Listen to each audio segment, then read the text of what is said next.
mois dernier, nous interrogions Alger. Cette fois-ci, nous interrogeons le Bled, où l'on vote depuis ce matin. Et nous avons choisi la haute vallée de la Soumam, en Kabylie. C'est ici qu'est née la rébellion, dans un village de montagne, où les chefs rebelles ont tenu leur première réunion en 1956. Pendant 4 ans, la vallée de la Soumam a vécu sous la terreur d'Amirouche. Puis, ce fut l'opération Jumelle, et les ruines se sont accumulées. Par précaution, les routes sont encore interdites la nuit, mais le jour, on peut se promener librement. Depuis 18 mois, on n'a pratiquement pas entendu un seul coup de feu dans cette région de Kabylie. C'était absolument impensable il y a 2 ans. Le centre administratif de cet arrondissement de Kabylie, c'est Agbou, bourgade perchée sur une hauteur et dont l'aspect fait penser à un bourg quelque part en métropole, en Auvergne par exemple. Le maire d'Agbou, M. Maloun, est musulman. Vous êtes né ici, M. Maloun? Oui. Il y a combien de temps que vous êtes maire d'Agbou? Je suis maire de la ville d'Agbou depuis 9 mois.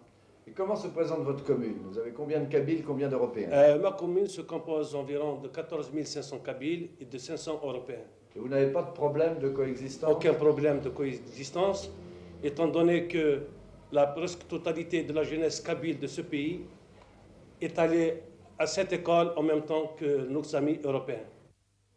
Aucun problème de coexistence. Chez Milo, à l'heure de la nisette, Kabyles et Européens se retrouvent en amis. Les gosses, pour qui les préjugés raciaux n'existent pas, ne pensent qu'à s'amuser. Et en jouant à la belote, les adultes essayent d'oublier la politique, mais ils parviennent difficilement. Quel genre de profession ont les Européens ici? Eh bien, en général, cafetier ou commerçant, mais petit commerçant, vous voyez, ou industriel. Il n'y a donc pas de problème de communauté ici? Eh bien, Agbou, non, je ne pense pas. Tout au moins Agbou, dans l'arrondissement, vous voyez, en Kabylie. D'ailleurs, ce serait malvenu, parce que nous ne sommes que quelques Européens, et puis ici, nous avons toujours eu besoin les uns des autres.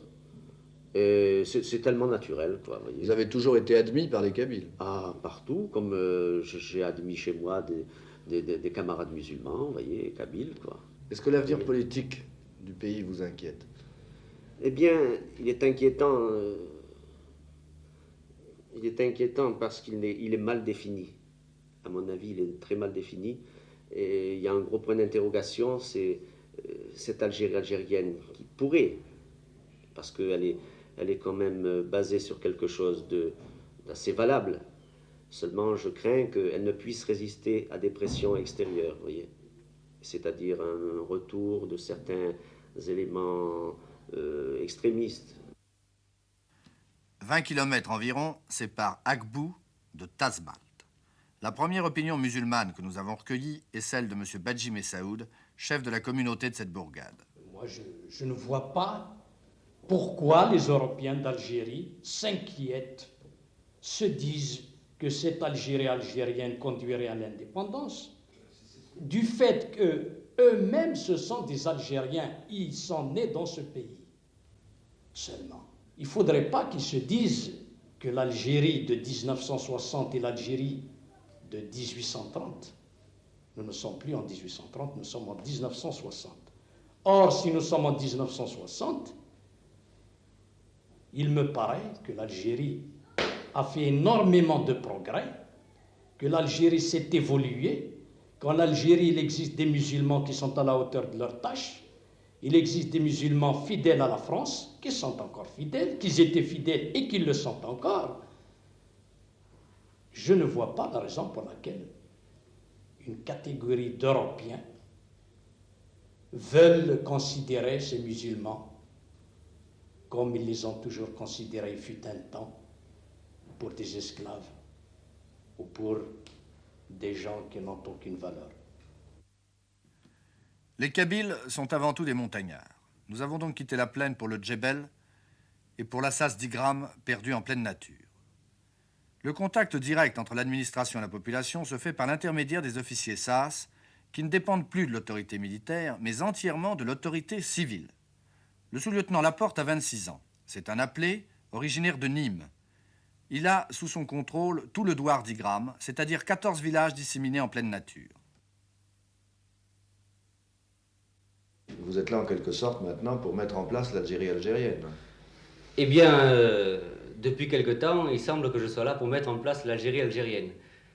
Petit à petit, on a mis en place l'administration locale pour finir par élire un conseil municipal aussi valable que possible. Et mon rôle est de partir maintenant sur la pointe des pieds en laissant en place ce conseil municipal qui gérera lui-même et lui seul, dans la mesure où il sera capable bien sûr, les affaires de la commune. Autrement dit, votre rôle est un peu de passer la main maintenant. Mon rôle est de passer la main, je suis en train de passer les consignes. On dit souvent que les opinions politiques que l'on peut rencontrer dans différents douars d'Algérie sont uniquement dictées par un sentiment de peur. C'est-à-dire que c'est toujours la loi de la force qui entraîne les opinions politiques. Qu'est-ce que vous en pensez?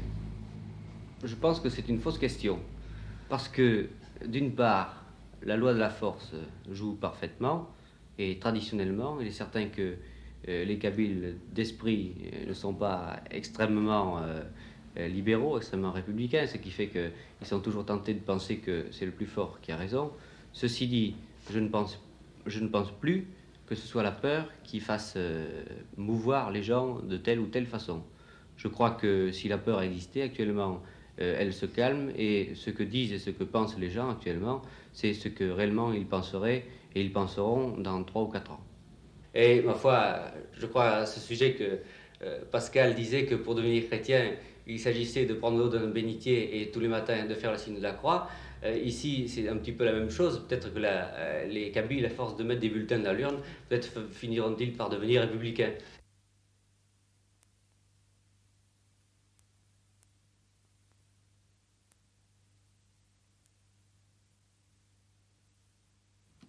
À 1500 mètres d'altitude, le village de Tachlent est perdu dans le brouillard. Population, environ 3000 personnes, en majorité composée de femmes et d'enfants. Les hommes sont dans les forces supplétives, ou travaillent en métropole, ou sont morts. Il y en a encore une vingtaine au FLN. C'est à Tachlent qu'Amirouche avait son PC avancé, et en fouillant le village, les militaires ont découvert sa cache. Cet homme est un messaliste blessé et arrêté à Aubervilliers il y a 2 ans. Êtes-vous toujours messaliste? Non. Oui, je peux dire, j'ai un peu le moral de Messali. Parce que Messali, il parle aussi que de la République algérienne dans la République française. Vous pensez que les hommes qui sont encore dans le Djebel rentreront facilement dans leur douar? Même ceux qui sont encore dans le Djebel, qui se sont restés cachés, ils demandent pas mieux de rentrer à leur douar. Et vous ne pensez pas qu'il y aura des règlements de compte lorsqu'ils rentreront? Après, je crois bien, une fois la paix a été signée, je crois qu'il n'y aura pas le règlement de compte. Parce que si on pense toujours à faire le règlement de compte, on ne se finirait jamais. Qu'est-ce qui pour vous est le plus important dans l'immédiate? Le plus important dans l'immédiat, c'est la paix.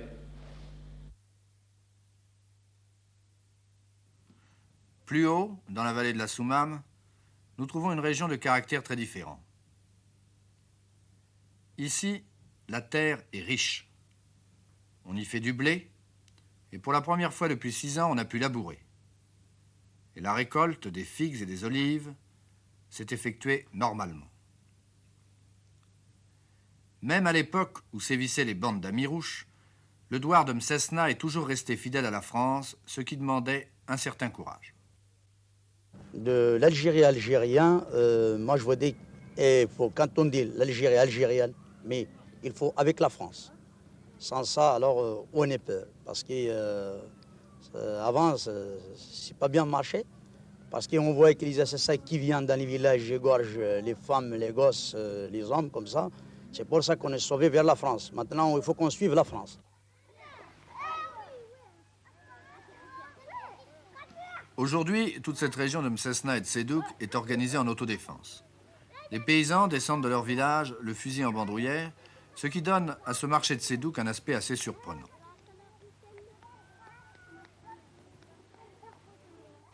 Le calme est donc revenu et sur les ruines de la guerre, la reconstruction commence. Les écoles avaient été brûlées par la rébellion, elles ont été reconstruites, et ce professeur en uniforme est un appelé breton agrégé d'espagnol qui apprend à lire au petit Kabyle. Des pistes, des ponts, des fontaines ont déjà été construites, mais il reste beaucoup à faire. non seulement dans le Djebel, mais même dans les villes. Cet hôpital d'Agbou est le seul de l'arrondissement. Les installations médicales, chirurgicales et radio sont insuffisantes et ne parlons pas du confort des malades. Un médecin kabyle, le docteur Aoudjan, assisté d'un jeune médecin européen venu de métropole, se dépense sans compter. On ne peut pas dire que ce soit le grand luxe, docteur. Non, pas du tout, non. Ce n'est pas le grand luxe. Nous avons été obligés de parer à une situation avec l'afflux de malades et nous avons fait notre possible. Bien sûr, ce n'est pas le grand luxe, mais il vaut mieux qu'il soit soigné. Vous avez fait vos études de médecine où? En métropole. À Paris? À Paris au début. Il y a longtemps que vous êtes revenu en Kabylie? Cela fait à peu près 6 ans. Vous êtes né ici? Né ici, avec vous-même. Et comment trouvez-vous la situation politique dans l'ensemble du pays? S'est améliorée très nettement depuis 6 ans? Eh bien, je crois que le problème reste encore posé. Le problème pour vous, c'est? Le problème pour moi, c'est surtout la paix. Et ce n'est pas seulement pour moi. Je suis convaincu que c'est pour l'ensemble des gens que la paix avant tout doit arriver et très rapidement. Qu'est-ce que vous pensez de l'orientation politique donnée par la France actuellement, c'est-à-dire l'Algérie algérienne? Comment la voyez-vous? À mon sens, il est certain même qu'il peut exister une république associée à la France, une république algérienne associée à la France, mais je pense qu'on ne peut pas la faire contre les FLN. Il y a eu de très durs combats en Kabylie. Oui. Est-ce qu'il y a un ressentiment contre la France? Pas du tout. Pas du tout. Il y a une frayeur qui se manifeste souvent en métropole et même en Algérie. On craint que lorsque l'Algérie évoluera vers une Algérie algérienne ou vers une république algérienne, il y ait des règlements de compte assez sérieux entre musulmans. Je crois que c'est une hypothèse simplement que la peur suscite. La peur d'un changement. Vous n'êtes pas spécialement inquiet par cette... Je n'y crois pas du tout. Vous croyez qu'on pourra oublier rapidement ce qui a pu se passer au cours des dernières années? Je le pense.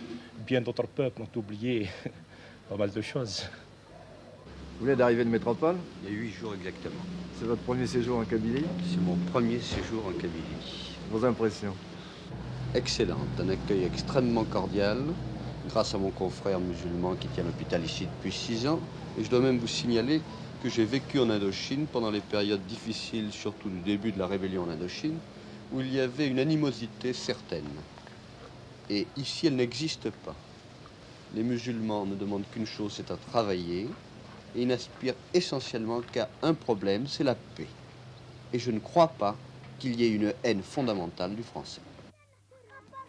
C'est dans un village du Bled, à Iriguilé, que nous sommes allés chercher la conclusion de cette enquête. Sur la Djemma, les hommes se sont rassemblés.